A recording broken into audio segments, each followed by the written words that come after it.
Shalom Bapak Ibu Saudara-saudari yang saya kasihi dalam Yesus Kristus. Kita kembali lagi bertemu dalam renungan harian HKBP Resort Surabaya pada hari ini, hari Jumat 28 Juli 2023. Sebelum kita mendengarkan firman Tuhan, terlebih dahulu kita berdoa. Terima kasih Tuhan untuk satu hari yang baru, satu hari yang indah yang Tuhan berikan kepada kami.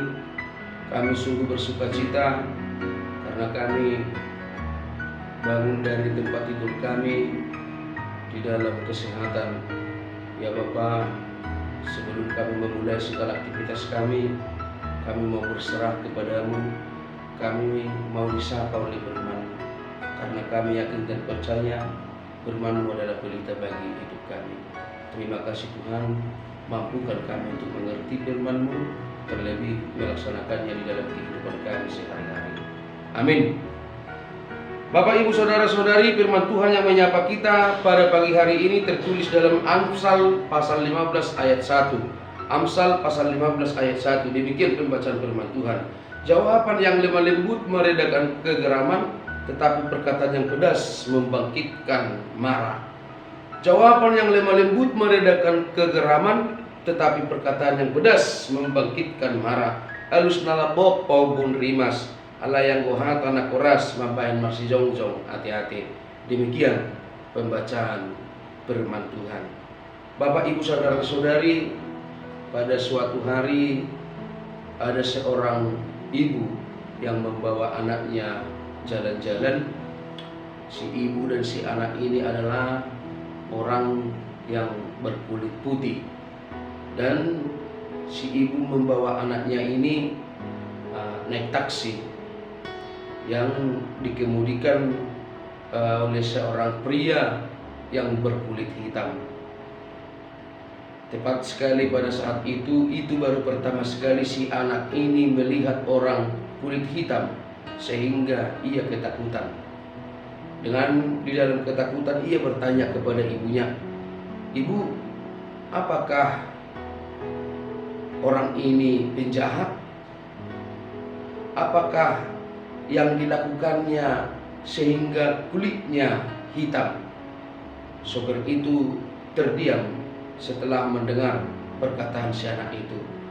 Lalu si ibu menjelaskan, "Bukan nak, dia adalah orang yang sangat baik. Kamu ingat enggak waktu kita di kebun bunga? Ingat enggak biji-biji bunga yang kita lihat itu banyak yang berwarna hitam, tetapi bunga yang memenuhi taman itu berwarna-warni.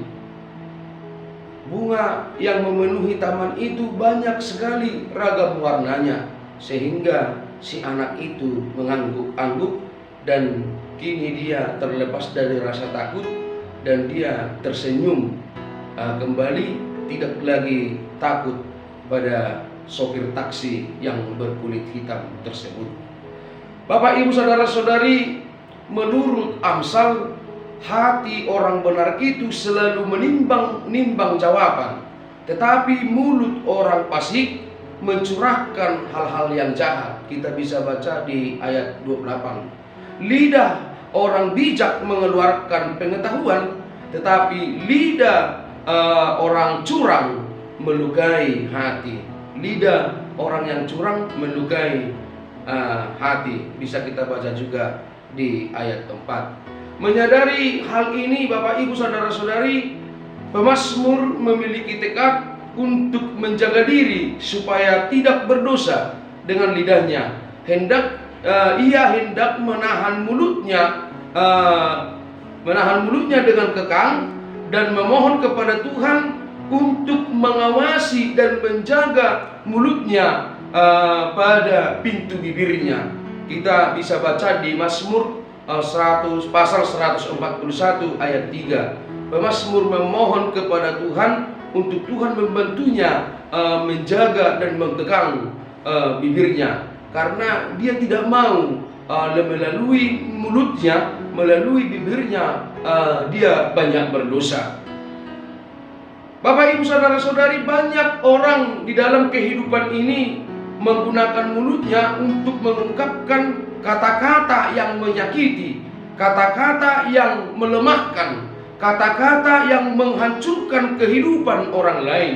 Setiap berbicara dan mulutnya juga mengeluarkan kata-kata seperti silet, ya, seperti silet atau seperti pisau yang bisa menyayat hati, yang bisa melukai hati orang lain.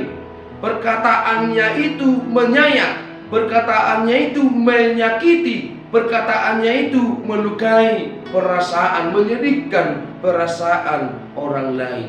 Dan melalui perkataan-perkataan itu tidak sedikit juga Bapak Ibu saudara-saudari orang yang bisa menangis, orang bisa merasa lemah, tidak berdaya, bahkan mungkin bisa frustrasi.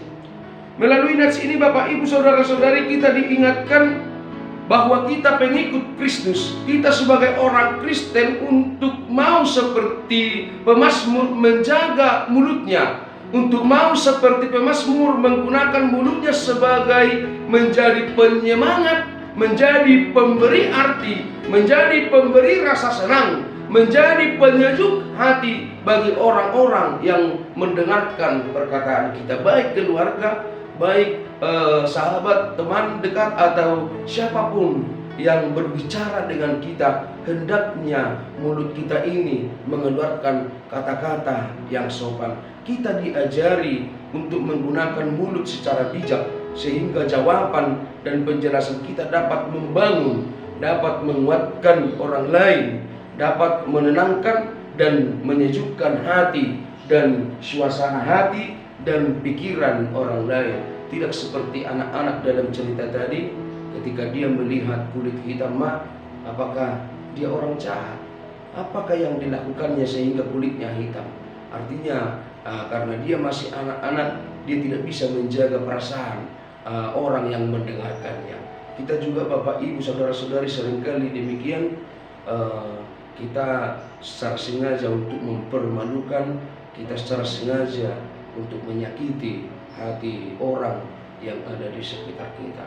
Hendaklah melalui nats ini Bapak Ibu saudara-saudari, Salomo mengajarkan kita untuk menjadi orang yang bijak adalah orang yang mampu menjaga mulutnya, adalah orang yang mampu mengeluarkan kata-kata yang menyejukkan hati, kata-kata yang menginspirasi dari mulutnya, tidak menjadi kata-kata yang menjadi batu sandungan kepada orang lain. Semoga kita dimampukan, semoga kita dikuatkan untuk melakukan firman Tuhan. Amin. Kita berdoa. Terima kasih Tuhan untuk firman-Mu yang menyapa kami pada pagi hari ini. Ajarilah kami, dan seperti pemazmur kami juga berserah kepada Tuhan, agar kiranya Tuhan menjaga hati, menjaga mulut kami, sehingga Tuhan mulut kami tidak membawa kami ke dalam dosa, tetapi Tuhan berikan kami hikmat kebijaksanaan, agar kami seperti Salomo yang selalu berbicara dan memberikan motivasi, memberikan kesejukan hati bagi orang-orang yang mendengarkan kami. Kami serahkan hidup kami ke dalam Tuhan. Kami yakin dan percaya ketika Tuhan ada bersama-sama kami, ketika Tuhan beserta kami, kami akan mampu beraktivitas kemanapun kami melangkah. Tuhan pasti jagai kami. Kami serahkan hidup kami Tuhan, dan seluruh jemaat-Mu di HKBP Resort Surabaya ini, dari anak-anak hingga lanjut usia. Berkati Tuhan, berkati tumbuh kembang anak-anak, berikan kebijaksanaan bagi anak-anak-Mu yang duduk di bangku sekolah, berikan kekuatan, kesehatan, dan sukacita bagi jemaat-Mu yang melakukan pekerjaannya di dalam kehidupannya sehari-hari. Terlebih kepada orang tua kami yang sudah lanjut usia, kiranya Tuhan memberikan kesehatan, kebahagiaan, dan umur yang panjang. Terima kasih Yesus. Hapuskan segala dosa dan kesalahan kami, agar kami layak disebut anak-anak. Terpujilah Engkau. Amin. Shalom Bapak Ibu saudara-saudari, selamat pagi, selamat beraktivitas. Tuhan memberkati.